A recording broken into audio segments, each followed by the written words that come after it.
Բարև ձեզ, պարոն Մելիքյան, ողջունում ենք ձեզ մեր տաղավարում, վերջապես առիթ ընձեռնվեց զրուցել նաև այս ձևաչափով։ Ես էլ շնորհակալ եմ հրավերի համար, ոտքս խերով լինի ձեր տաղավար։ Պարոն Մելիքյան, թեև մենք դատարանների բակերում ենք կամ քննչական կոմիտեի տարբեր վարչությունների առջև ենք անդրադառնում օրակարգային թեմաներին, այսօր այստեղ դարձյալ մտահոգությունները ու հարցերը նույնն են լինելու ամեն դեպքում, եւ առաջին հարցը հետընտրական Հայաստանի մասին է։ Ձեզ համար ինչ է փոխվել հետընտրական Հայաստանում ու ընդդիմությունից ակնկալիքները, թե խորհրդարանական, թե արտախորհրդարանական, եթե իշխանությունը տեսնում ենք, այսպես բաց տեքստով հաղորդում է իրականացվելիքի մասին,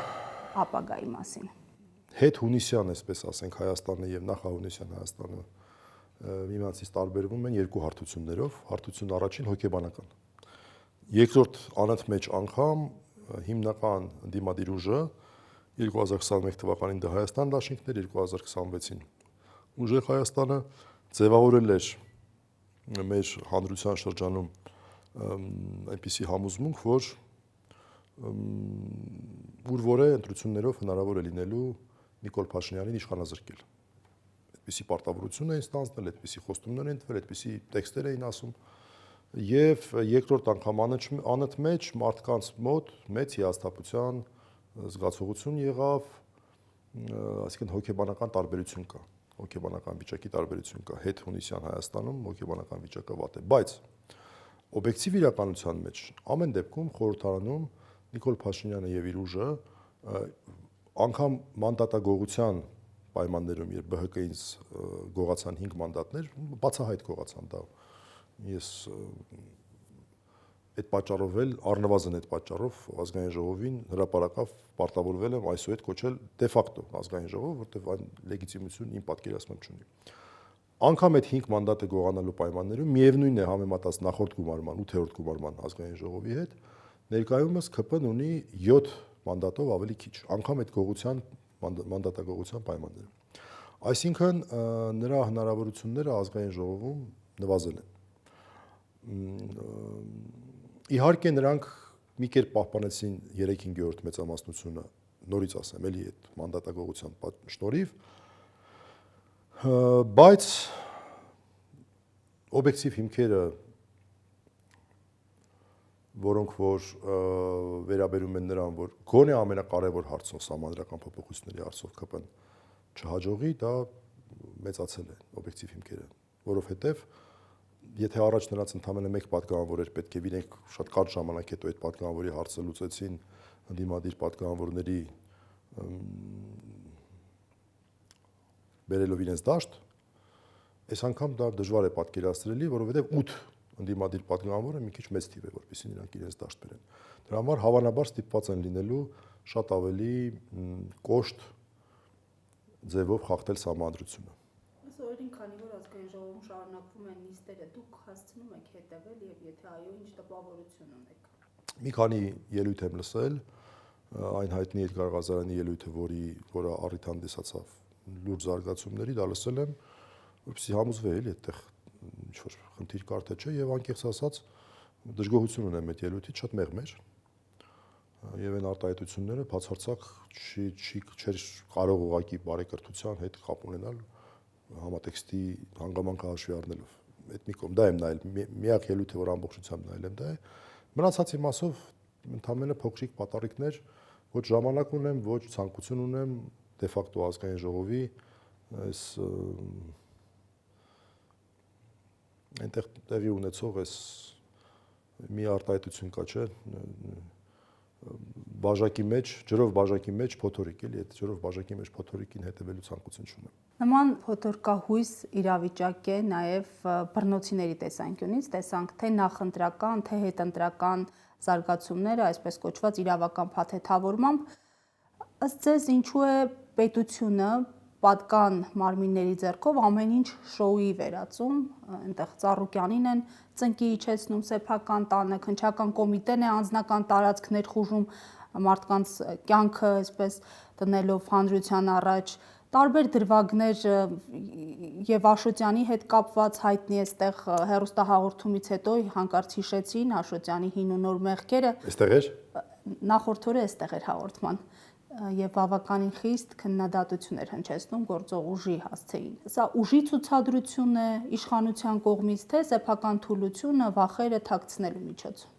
Նախ ի տարբերություն ազգային ժողովի իրադարձությունների, սա ռեալ գետնի վրա իրականություն է, իսկ գետնի վրա իրականությունը քաղաքական կոշտ բռնաճնշումներն են, որոնք առանձին դեպքերում են միայն, որ այսպես որպես բացառություն ինչ-որ դրական երևույթներ են լինում, երբեմն մենք ունենում ենք քաղբանտարկյալներով դրական որոշումներ, չգիտեմ, վերջինը Ավետիք Չալաբյանի գործով որոշումներ, դրանից առաջ օրինակ նույն Արմեն Աշոտյանին բանտային կալանքից տնային կալանքի փոխադրելու որոշումներ, այսինքն այսպիսի դեպքեր իհարկե լինում են, որոնք որ մեզ շատ թե քիչ ուրախացնում են, տեսեք, մենք ստիպված ենք ուրախանալ բանտային կալանքից տնային կալանքի փոխադրելու համար։ Բայց ընդհանուր տենդենսը այն է, որ իշխանությունները ցանկանում են ստեղծել տպավորություն այն մասին, որ իրենք ինչ ուզեն կանեն։ Նրանք ունեն կոնկրետ արևմտյան ուժերի պլյուս Ադրբեջանի եւ Թուրքիայի լիակատար աջակցությունը, չէ, Ադրբեջանի Թուրքիայի մասով լիակատար աջակցությունը, արևմուտքի մասով ես չէի ասի դա լիակատար է, ամեն դեպքում աջակցություն է,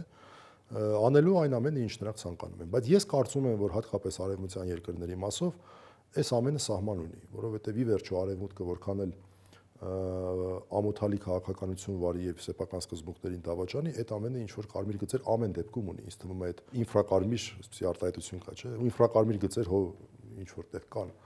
Եվ գուցե նաեւ դրանով է պայմանավորված որոշ հարցերում առնվազն տակտիկական նահանջ իշխանությունների կողմից։ Բայց նրանք ուզում են տպավորություն ստեղծել քաղաքացիների մոտ, որ ինչ ուզեն կանեն։ Եվ Ծառուկյանի օրինակը դրա մասին է։ Հատկապես Գայիկ Ծառուկյանի օրինակը դրա մասին է։ Ինչ են անում։ Իրենց հիմնական խնդիրը քարոզչական դաշտում է եւ բոլոր պետական մարմիններին վերածել են սեփական գործառույթը կատարելու փոխարեն քարոզչությամբ զբաղվող կառույցների, այսինքն բացատրեմ ավելի պարզ ձևով, եթե օրինակ ոստիկանության քննչական մարմինների նորմալ երկրներում կամ օրինակ Հայաստանում 10 տարի առաջ այդ մարմինների առաջին գործառույթը հանցավորության դեմ պայքարն էր, որի իրականացման միջոցներից մեկն էլ հանրության հետ հաղորդակցություններ, երբեմն պրես ռելիզներ եւ այլն եւ այլն։ Այսօր այդ մարմինների գլխավոր ֆունկցիան հանցավորության դեմ պայքարը չէ, այլ իշխանությունների նարատիվների, իշխանությունների պատմությունների, իշխանությունների քաղաքականությունների, իշխանությունների բռնաճնշումների քարոզչական ապահովումը,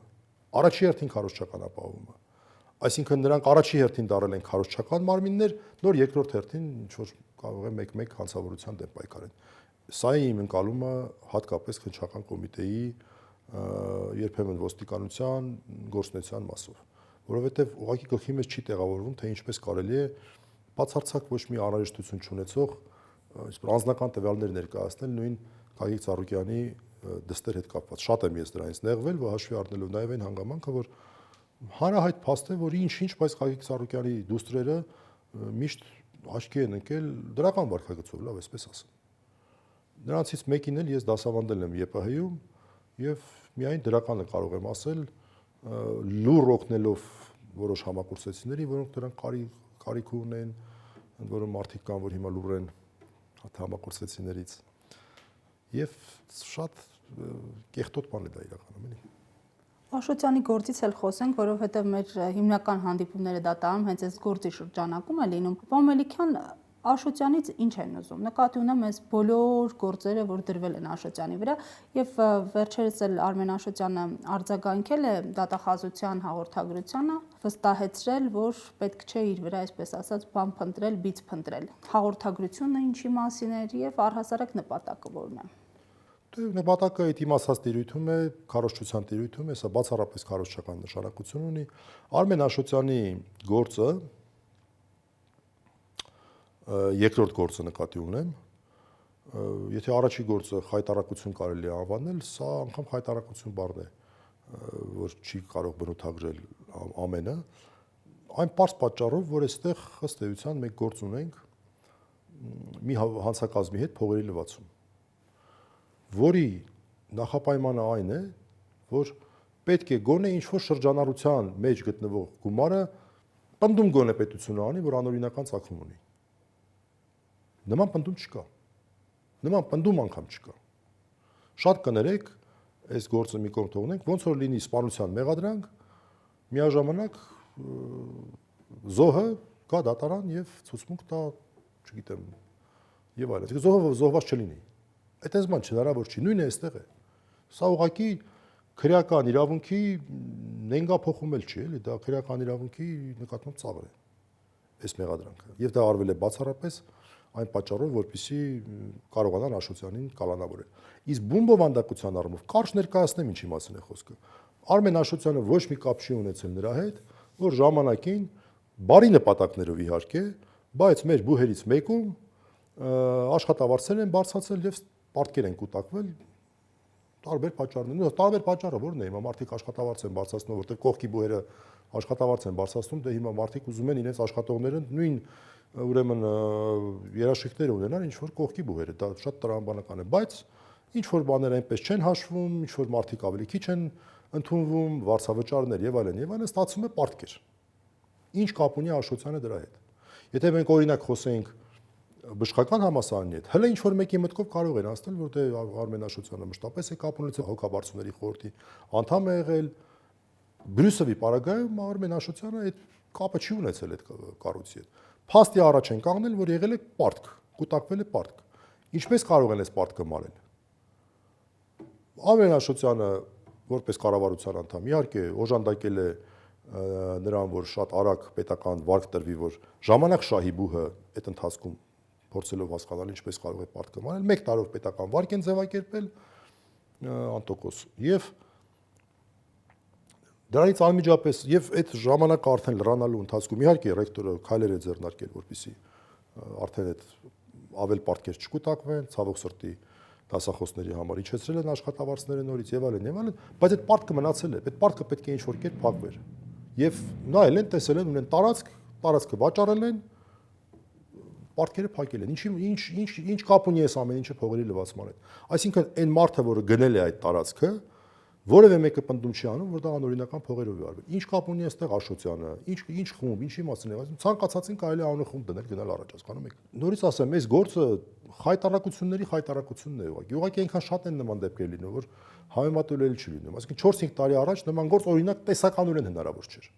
Եվ պատահական չի, որ ամբողջ ապացուցողական բազան 19 թվականի ապացուցողական բազան էր։ Այս ամենը քննվել է այն ժամանակ։ Աշոտյանն էլ է հարցաքննվել, բոլորն էլ ինչ կա ասել են։ Եվ այն ժամանակ ենթադրում եմ մարդիկ հասկացել են, որ այստեղ կրիմինալ պարզապես չկա։ Պարզապես այստեղ կրիմինալ չկա եւ չէր կարող լինել կրիմինալ։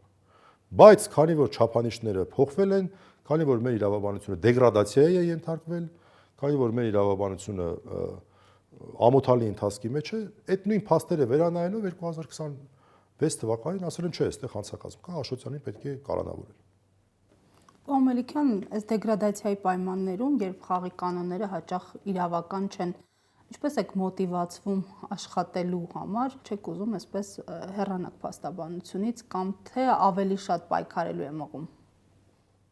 Չէ, իրականում եթե ես գամ այն գիտակցման, որ իմ գործունեությունը արդյունավետ չի, ես չեմ զբաղվի այդ գործունեությամբ։ Ես այն կներեք քաղաքական գործիչների նման չեմ, որ անդադ ինչ-որ բան անեն, ոչ մի արդյունք չտա, բնականաբար բոլորին նկատի չունեմ, այն մարդկանց նկատի ունեմ, որ ոնց որ թե անարդյունավետ գործունեության երկարամյա օրինակ են։ Ես այդպես չեմ կարող անել։ Ես ունենում եմ արդյունքներ, շատ կամ քիչ, եւ դա ինձ մոտիվացնում է առաջին հերթին։ Երկրորդը շատ կարևոր է այն փորձառությունը, որ մենք կուտակել ենք հատկապես 5 իրավապաշտպանների նախաձեռնության շրջանակներում, հատկապես Հայաստանի առանձնահատուկ պայմաններում շատ կարևոր է մարդկանց հետ շփվելը, որպեսզի այդ ստրեսից եւ այլնից դուրս գան։ Ընտանիքների հետ շփվելը դա նույնպես կարևոր է։ Անկամ եթե մենք խնդրահարույց իրավիճակներում ենք հայտնվում, լինում են ոչ լավ որոշումներ, բայց հենց այդ սկզբնական հոգեբանական աշխատանքը ես ուզում եմ դա նույնպես կարևոր է։ Դա էլ եմ ես արդյունք համարում։ Եվ վերջապես երրորդը ես այն համոզմանն եմ, որ ներկայիս Հայաստանի վիճակը անբնական է։ Ուղղակի բնական իրավունքին հակասող իրավիճակ է։ Ոչ միայն սահմանադրությանը, ոչ միայն դա անբնական վիճակ է։ Շատ ավելի բնական կլիներ, երբ մենք դուրս գայինք մարդիկ գլխի վրա քայլեին։ Այդ աստիճան հատկապես իրավաբանության մեջ մենք խեղում ունենք։ Իսկ դա համադրելի է, որ դուրս գանք մարդիկ գլխի վրա քայլեն եւ դա սովորական լինի։ Իսկ անբնական վիճակները երկար չեն տևում։ Ես կարծում եմ, որ լուսաբացը շատ հեռու չի, այդ հույսով եմ ես։ Եվ նաև գիշերները, որ անքնություն եմ ունենում, զբաղվում եմ ավելի ինձ համար հետաքրքիր հարցերով, օրինակ արդեն 6-րդ տարին է գոշագիտությամբ եմ զբաղվում, արդեն առաջին պտուղները փորձում եմ հանձնել հանրության դատին։ Օգոստոսի 30-ին սպասվում է Գոշի դատաստանագրքի մենագրության շնորհանդեսը, ինչ եք ուզում փոխանցել այսօրվա ընթերցողին հայտնի գրքի կենսագրությունից շուրջ 9 դար անց։ Ես ցանկանում եմ Մխիթար Գոշին մեդալից եւ հուշարձանից վերածել կենթանի մտածողի, որպեսզի մարդիկ կարողանան երկխոսել եւ ինչ-որ բաներ սովորել մեծ վարդապետից։ Եվ նաև ուզում եմ հիշեցնել, սա էլ հատուկ ասեմ, որ մեր եկեղեցին եւ մեր հոգեվոր արժեքները ընկած են մեր պետականության, մեր մտածողության, մեր ինքնության, մեր սահմանադրության հիմքում։ Քիչ ժողովուրդներ կան, նույնիսկ ես երկրորդը չեմ հիշի, որոնց թիվ 1 ազգային դատաստանագիրքը գրել է հոգեվորականը։ Սովորաբար թագավորներն ու իշխաններն են չէ գրում։ Նաև այս ուղերձը այստեղ կա։ Եկեղեցու նկատմամբ այս սանձարցակ ու լղտի գրողների համատեքստում սա շատ կարևոր է, որ հատկապես իրավաբանները սրա մասին պատկերացնեն։ Մեր իրավաբանությունը ոչ միայն մեր իրավաբանությունը կիրառական իրավաբանությունն է ճգնաժամի մեջ, այլև իրավաբանական կրթությունն է խնդիրների մեջ։ Միայն այն, որ Գագիկ Ղազինյանը մարդիկ թույլ են տալիս, որ Գագիկ Ղազինյանին տուն ուղարկեն մարդ, որը որ մի ամբողջ սերունդ է, չէ, մի քանի սերունդ է 50 տարուց ավելի։ Այո, դա արդեն ճգնաժամի մասին է խոսում։ Եվ ես նաև հույս ունեմ, որ ինչ որ մարդկանց, հատկապես նոր սերնդին, մեծերին են զամդեկանոտ ինչ որ կերպարներ կան, նրանց մասին չի խոսքը, նրանց մասին խոսելու բան էլ չկա իհարկե, բայց այն մարդիկ, ովքեր որ նոր են իրավաբանություն մտնում, նրանց համար ոգևորիչ կարող է լինել, որտեղ մենք ավանդույթ ունենք։ Մեր իրավաբանությունը խոտ չի, այսինքն որ հնձես անցնի։ Մեզ այդպես են սովորեցրել։ Ինչ որ արտասահմանից ծոցյաներ, ձյաձյաներ գալիս էին, ասում են սա այսպես պետք է լինի, ինչի որտեղ այդպես է ճիշտը։ Այո, պետք է սովորել, բայց չմոռանալ, որ մենք մեր ավանդույթը ունենք եւ մեր ավանդույթը նախ պետք է ճանաչենք։ Պամելիքյան Ղազինյանի դրվագին անդրադարձակ, ես հիշեցի նաև, որ ընդամենը վերջերս տեղեկացանք, որ դուք էլ այլևս մայր բուհում չեք դասախոսելու։ Ձեզ ինչու հրաժեշտ տվեցին, ինչով եք խանգարում։ Քանի դեռ կա Ղազինյանի գործոնը, ես իմ գործի մասին խոսել, անկեղծ ասած, քիչ անհարմար եմ զգում։ Բայց իհարկե սա ես համարում եմ կամայականության դրսևորում, դատի եմ հավանաբար տալու եւ տեսնեմ թե կատարանները քաղաքացիական ինչ են ասելու, բայց ես հետեւյալ գործոնն եմ տեսնում, բուհի ներկայիս ռեկտորը, որ անարժան անձնավորություն է, նա իրավունք չուներ, ոչ մի բարագայում բարոյական իրավունք չուներ համասարան ղեկավարել, նա ուղիղ նշանակվել է որպես ԿՊԱ-ական Նիկոլ Փաշինյանի կողմից, մի քանիսի ձեռքով այնտեղ ուղիղ կառավարում մտցրեցին 3 հոգանոց հանձնաժողով, մեկը Նիկոլ Փաշինյանի օգնականն էր, որը որ Եղիշե Կիրակոսյան կա, չէ, այդպիսի անձնավորություն կա, ինչ որ ընդդիմադիրներ են նույնիսկ դրական այդ մարդու մասին արտահայտվում։ Մեկը իր ձեռքով է Հովհաննես Հովհաննիսյանը հայտնվել համասարանում, սա մեկ չմոռանանք էլի։ Եվս 2 հոգի չեմ էլ հիշում ովքեր էին։ Եվ Հովհաննես Հովհաննիսյանը լինելով ԿՊԱ-ական եւ անարժան անձնավորություն, երկար տարիներ կամաց սկսում էր համասարանը գոյափոխել, այսպես ասենք։ Իմ մասով 3 տարի առաջ էլ փորձեցին, բայց քանի որ մեր ֆակուլտետը այն ժամանակ դեկան ուներ, իդեմս Գագիկ Ղազինյանի, նրան դա չհաջողվեց։ Հիմա, քանի որ մեր ֆակուլտետը այսպես մեղմ ասած արժանի ղեկավարություն չունի, նա համար հեշտությամբ հաջողվեց։ Նույնիսկ չեմ բացառում, որ ղեկավարությունը ինքն է մեծ հաճույքով համաձայնվել դրան, որտեղ հակառակ դեպքում գոնե ինձ կհրավիրեին, հետս կխոսեին, կասեին, գիտեք, այսպեսի բան է, չենք կարողացել կամ չգիտեմ։ Բայց քանի որ այդպեսի զրույց չի եղել, ես ենթադրություն եմ անում, որ այդ մարդը, որը որ տենց բացարձակ ոչ մի կապ չունի տենց նախկինների հետ եւ այլն, տենց շատ լավ էլ աջակցել է դրան։ Իմ կարծիքով այստեղ պատմությունը հետեւյալն է։ Ես մտածել եմ, թե ես ինչով կարող էի խանգարել, մեծ հաշվով իմ կարծիքով պատմությունը հետեւյալն է։ Հովհաննես Հովհաննիսյանը, որը որ լինելով անարժան ռեկտորի պաշտոնին փորձում է վերընտրվել, ուզում է ցույց տալ, որ տեսեք, ես այնպեսի ուժեղ տղա եմ, որ կարողանում եմ այսինչ մարդկանց համասարանից հեռացնել, դրա համար լավ կանեք ինձ նորից վերընտրեք, թույլ տաք, որ ես այդ պաշտոնը ունենամ։ Ուղղակի գիտեք, այդ մարդիկ են, որ տեսնենք ինչ որ մի օր այդ պաշտոնը կորցնելու են եւ դառնալու են բացարձակ 0, ինչպես կային նախկինում։ Իսկ օրինակ կարող են օրինակ վերցնել, թե այն մարդիկ, որոնք որ տարիներ առաջ են պաշտոններ ունեցել եւ այլն, դրանից հետո ինչպիսի հեղինակություն են ունենում կամ չեն ունենում։ Դրանից կարող են օրինակ վերցնել այդ Հովհաննես Հովհաննեսյանները։ Չէ, օրինակ վերցնել են իմանալ, թե պաշտոնը ժամանակավոր բան է, պաշտոնը քեզ տալիս են։ Իսկ այդ մարդը լավ կաներ ձևավորել մի բան, որը որ իրեն է լինել, այլ ոչ թե իրեն տային եւ ցանկացած բայի կարողանայի վերցնել։ Ձեր ուսանողներին ինչ ուղերձ ունեք, որոնց չեք հանդիպելու սեպտեմբերի 1-ին։ Այն ուղերձը ունեմ, որ դուք շատ լավ գիտեք, հարգելի եւ սիրելի իրավաբաններ, երիտասարդներ, որ սա ձեր ժամանակն է, մեր ժամանակների պես չի։ Դուք միայն լսարաններում չի, որ իրավաբանություն եք սովորում, եւ մենք ամենայն դեպս 5 իրավապաշտպաններով այդ հնարավորությունը տալիս ենք ձեզ եւ շարունակելու ենք տալ։ Հիմա էլ մոտակա 2 շաբթի օրն էլ ամառային դպրոցի ենք լինելու։ Մեր արդեն 3-րդ տարին է կազմակերպում մենք էլ ուսանողներ տարբեր բուհերից, բայց մի նոր պրոյեկտ էլ ենք մտածում, մի փոքր ուշ մենք դրա մասին կխոսենք։ Մենք ամենայն դեպս վստահ ենք, որ մեր երիտասարդները նախընտրելու են այն մարդկանց կողմից փոխանցված գիտելիքները, որոնք իրենց գիտելիքների հիմքում ունեն արժեքներ, այլ ոչ թե վախկոտություն, այլ ոչ թե դատարկություն, այլ ոչ թե ծնկերի դող։ Պարոն Մելիքյան, դատաստանագրքի մասին երբ խոսում էիք, նշեցիք մեր եկեղեցու եւ հոգեվորականության անուրանալի դերակատարման մասին, բայց պարզվում է այսօր մարդիկ կան, որոնք կասկածի տակ են դնում մեր եկեղեցու առաքելությունը,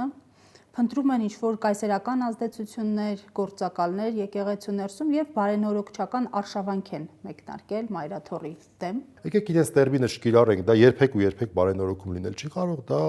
նենգափոխման արշավ է, որ իրենց տերմինը անունն են այդպես դրել բարենորոգում, դրա ի՞նչն է բարենորոգում։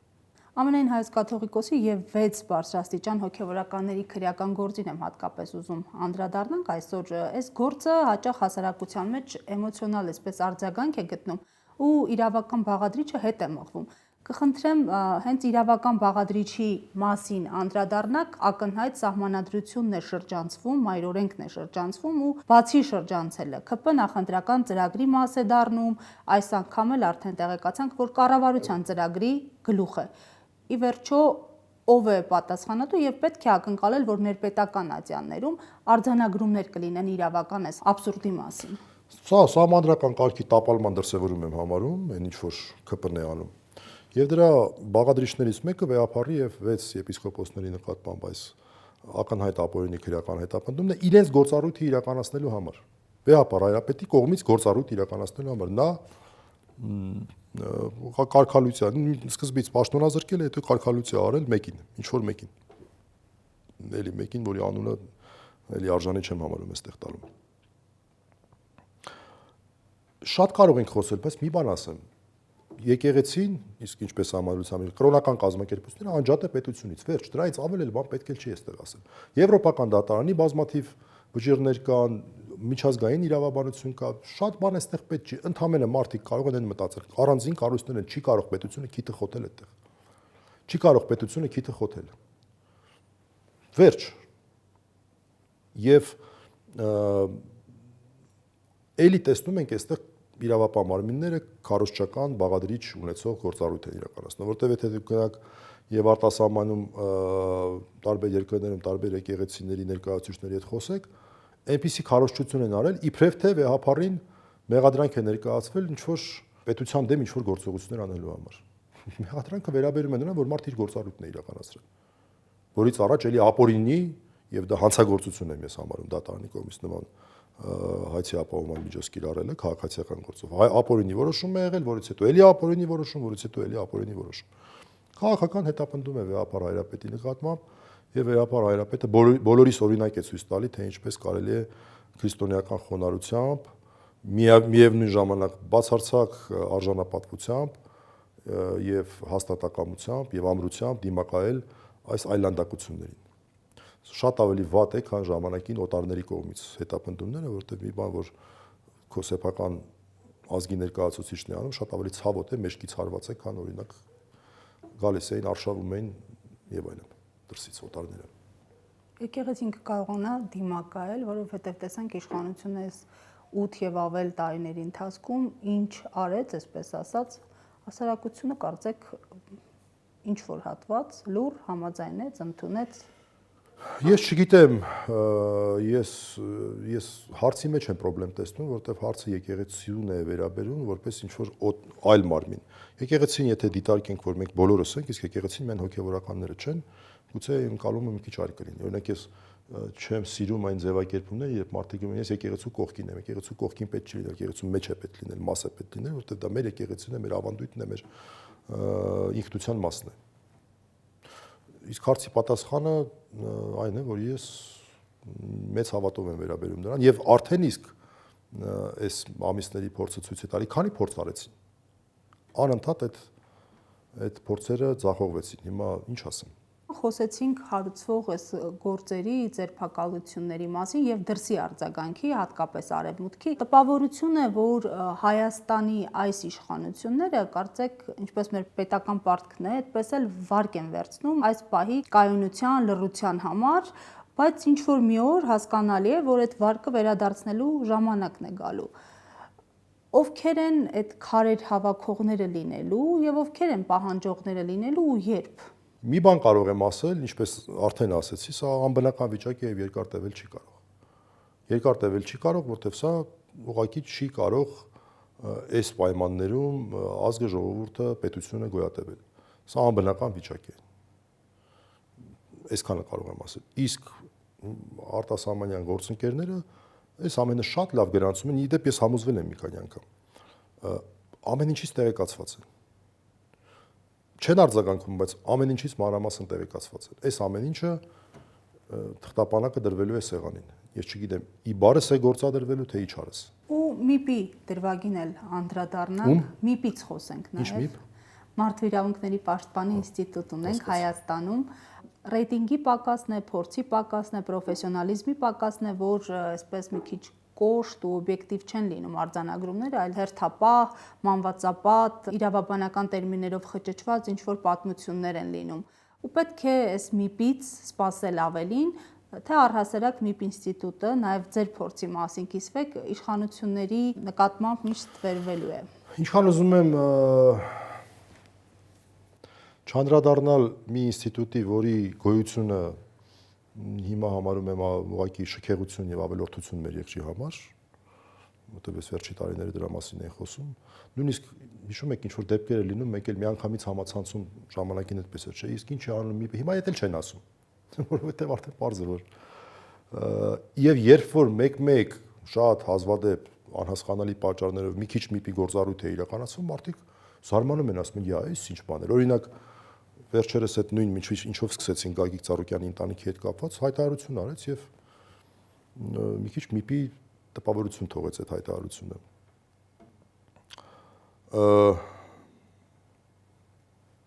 Ինչ ասեմ, մարդու իրավունքների պաշտպանը պետք է ունենա հեղինակություն։ Եթե մարդու իրավունքների պաշտպանը չունի հեղինակություն, դա վարչական պաշտոն չէ։ Շատերը դրա որպես վարչական պաշտոն են ներկայացնում։ Ես Արցախում, եթե իմ հեղինակության հիման վրա չկարողանայի հարցերը լուծել, չեմ ասում բոլոր հարցերը լուծել են, հարցեր են եղել, չեմ կարողացել լուծել, բայց ես հարցերը լուծել եմ հեղինակության վրա։ Սա հեղինակության վրա հիմնված կառույց է։ Եթե դու դա չես կարողանում անել, ինչ ասեմ։ Շատ հաճախ նմանվում է այն քաղաքական գործիչներին, որոնց մասին ես օրինակ բերեցի։ Հասկանալի է ձեր տեսակետը, շնորհակալություն զրույցի համար։ Շնորհակալ եմ։